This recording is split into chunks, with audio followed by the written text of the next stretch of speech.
Hello, నేను doctor Vamshidhar Reddy, orthopaedic surgeon. ఈ వీడియోలో మనము ఒక టాపిక్ గురించి మాట్లాడాలి. ఇట్ ఈస్ లైక్ ఒక మోకాల్ ఇంజురీ, నీ ఇంజురీ అయితే ఎంత సివియర్ ఉండొచ్చు.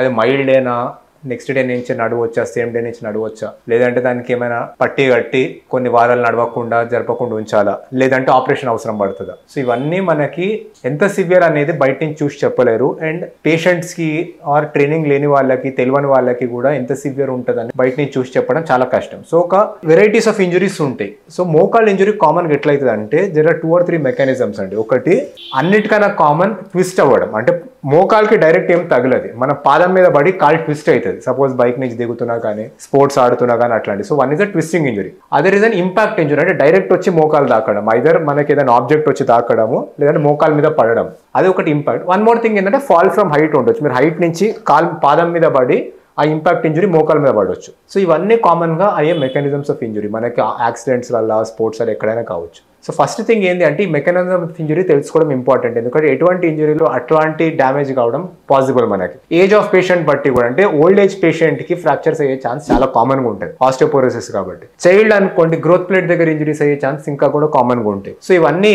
ఏజ్ బట్టి కూడా ఇంజురీస్ మారుతాయి మనకి ఎన్నోసార్లు.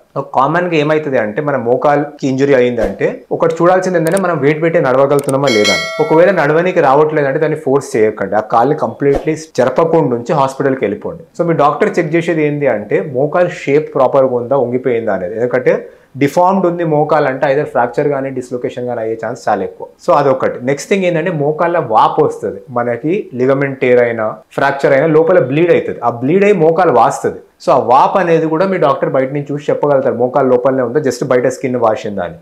ఒకవేళ వాపు ఉంది అంటే, సివియర్గా వాపు ఉండి టెన్స్ ఎఫ్యూషన్ ఉంటే దాన్ని నీడిల్ పెట్టి తీస్తారు, నీ ఆస్పిరేషన్ చేస్తారు. లేదు మైనర్గానే వాపు ఉంది అంటే అండ్ ఫ్రాక్చర్స్ లేవంటే కొన్నిసార్లు జస్ట్ బ్యాండేజింగ్ మీద కూడా అబ్జర్వ్ అయిపోతుంది, క్రిప్ బ్యాండేజ్ చేస్తే. ఇది మనకి వాపు గురించి. నెక్స్ట్ థింగ్ ఏంటి అంటే ఎటువంటి బోనీ ఇంజురీ సస్పెక్ట్ చేసినా కూడా మీ డాక్టర్ ఫస్ట్ ఎక్స్రే తీసి తర్వాత అసెస్ చేస్తారు. ఎందుకంటే మనకు బోన్ ఇంజురీస్ ఉంటే మనం మోకాల్ని ఫోర్స్ చేసి సరిపోద్దు మనం. సో బోన్లో మనకి యూజువల్లీ మనకి ఫీమర్, టిబియా, పెటెలా 3 బోన్స్ ఉంటాయి.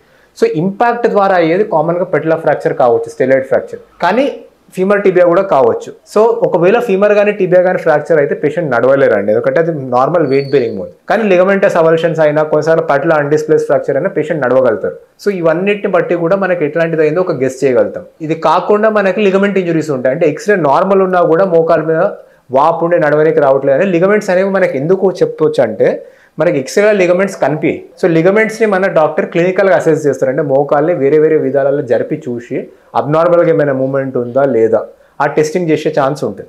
సో డెఫినెటివ్గా లిగమెంట్ ఇంజురీస్ తెలుసుకోవాలంటే ఎంఆర్ఐ చూడాల్సి వస్తుంది, ఎంఆర్ఐ స్కాన్ అనేది ఉంటుంది. సో ఫస్ట్ మీకు డాక్టర్ ఇమొబిలైజ్ చేస్తారు దాన్ని, ఒకవేళ ఎక్స్రే నార్మల్ ఉంటే తర్వాత ఎంఆర్ఐ ఆర్డర్ చేస్తారు. సో లిగమెంట్ ఇంజురీస్ ఏందనేది అసెస్ చేయడానికి. ఇవన్నీ ఇష్యూస్ ఉండొచ్చు. ఇవన్నీ క్లోజ్డ్ ఫ్రాక్చర్స్. కొన్నిసార్లు ఓపెన్ ఫ్రాక్చర్స్ కూడా అవుతాయి. అంటే మోకాలు చర్మం తెగిపోయి బోన్ బయటకు కనిపించడం. ఇవన్నీ ఓపెన్ ఫ్రాక్చర్స్ ఉంటే వాటిని అడ్రస్ చేసే సిస్టమ్ అంతా కంప్లీట్లీ డిఫరెంట్ ఉంటుంది. సో ఫైనల్గా ఏం చేయాలి అంటే మనకి ఎటువంటి ఇంజరీ ఉంది, దానికి ఎట్లాంటి ట్రీట్మెంట్ కావాలి. కొన్ని ఫ్రాక్చర్స్ సపోజ్ అన్డిస్ప్లేస్ పెటెలా ఫ్రాక్చర్ ఉంది, ఎక్స్టెన్సర్ మెకానిజం ఇంటాక్ట్ ఉంది, అది జస్ట్ మనకి ఇమొబిలైజ్ చేసినా సరిపోతుంది.